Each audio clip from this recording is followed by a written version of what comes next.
গাজা উপত্যকার রাফায় গত কয়েকদিন ধরে অতর্কিত হামলা ও অভিযান চালিয়ে আসছে ফিলিস্তিনের প্রতিরোধ যোদ্ধারা। এসব হামলায় অন্তত ২৫ ইসরায়েলি সেনা নিহত বা আহত হয়েছেন। কেবল ২১ ও ২২ জুলাই ২ দিনে অন্তত ১৭ ইসরায়েলি সেনা হতাহত হয়েছেন বলে দাবি প্রতিরোধ যোদ্ধাদের।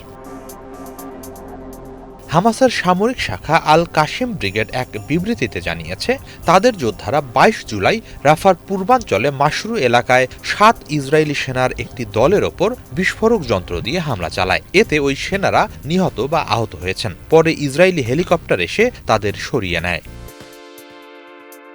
তার একদিন আগে একই এলাকায় একটি বাড়িতে আগে থেকে পেতে রাখা বোমার বিস্ফোরণ ঘটিয়ে ১০ ইসরায়েলি সেনার আরেকটি দলের ওপর হামলা হয়। এতে সেনাদের প্রাণহানি বা আহত হওয়ার কথা জানিয়েছে প্রতিরোধ যোদ্ধারা। পরে তাদেরও হেলিকপ্টারে করে সরিয়ে নেওয়া হয়। এছাড়া ১৭ জুলাই রাফার পূর্বাঞ্চলে আল জানিনা এলাকায় ৮ ইসরায়েলি সেনার একটি দলের ওপর বিস্ফোরক ডিভাইস ব্যবহার করে হামলা চালানোর কথা জানিয়েছে প্রতিরোধ বাহিনী। ধারাবাহিকভাবে দখলদার বাহিনীর ওপর হামলা চালিয়ে যাওয়ার কথা জানিয়েছে তারা। ইসরায়েলি সেনা ছাড়াও ট্যাঙ্ক সহ তাদের বিভিন্ন সাঁজোয়া যানে হামলা চালানো হচ্ছে। এসব ঘটনার বিভিন্ন ভিডিও প্রকাশ করছে প্রতিরোধ যোদ্ধারা। সামরিক বিশ্লেষকরা বলছেন, ইসরায়েলি সেনাদের বিরুদ্ধে লড়তে বর্তমানে গেরিলা কৌশল বেছে নিচ্ছে ফিলিস্তিনি যোদ্ধারা।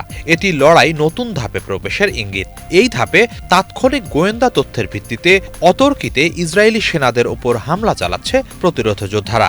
এছাড়া ব্যতিক্রমী সব উপায়ে ফাঁদ পেতে রাখা হচ্ছে শত্রু সেনাদের জন্য।